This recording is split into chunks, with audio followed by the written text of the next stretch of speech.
Bonisteel, welcome. You were one of the organizers, one of the lawyers organizing that free legal assistance in airports after the Trump ban came into effect. Why? What drove you there, and what kinds of things did you find? Well, I think as an immigration and refugee lawyer, these are issues that are, of course, very close to my heart. And when I saw the executive order come out, my initial reaction was just such anger and disappointment and desperately wanting to do something. So I think as lawyers, this is where our expertise lies in advising people on what their rights are and what they can do in situations where they're being stopped at the border. So what we've been finding at the airports and since the temporary restraining order has been put in place is that things are running quite smoothly.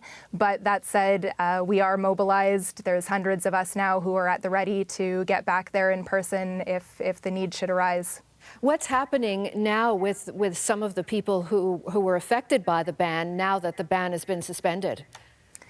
Now that the ban has been suspended, I think we're basically in a state of some confusion still. So for the time being, people are being allowed into the country who were formerly affected by the ban. So I think there's been some clamoring lately for those who do have visas to make sure that they get into the country while the temporary restraining order is still in place, knowing that the situation could change at any time. So I think it's right now a state of heightened fear and anxiety. Let's talk quickly about the situation in Manitoba, where we're seeing people crossing the border there to try to claim asylum here in Canada. Can you explain for us the legalities of that?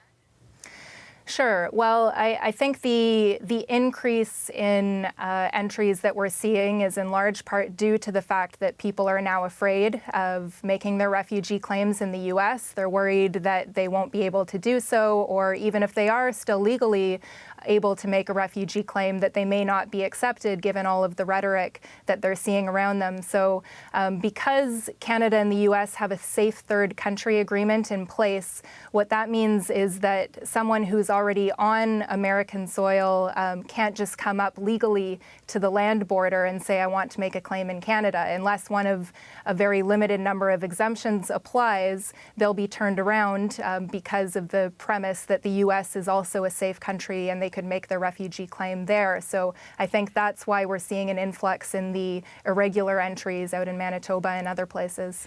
So in the midst of all of this, the Prime Minister of Canada and the President of the United States will sit down and get together for their first face-to-face next week in Washington.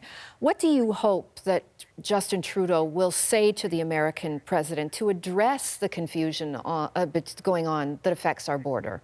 Mm-hmm.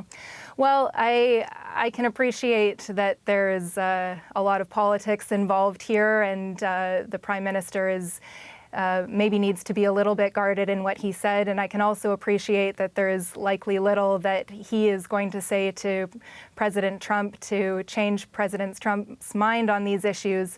My hope is that Prime Minister Trudeau will send more of a message to Canadians that no matter what, he is going to protect Canadian values, which include inclusiveness, protection of refugees, multiculturalism. I hope that that message gets across to Canadians, perhaps more so than to President Trump, that no matter what happens south of the border, that those values will be protected fiercely here in Canada.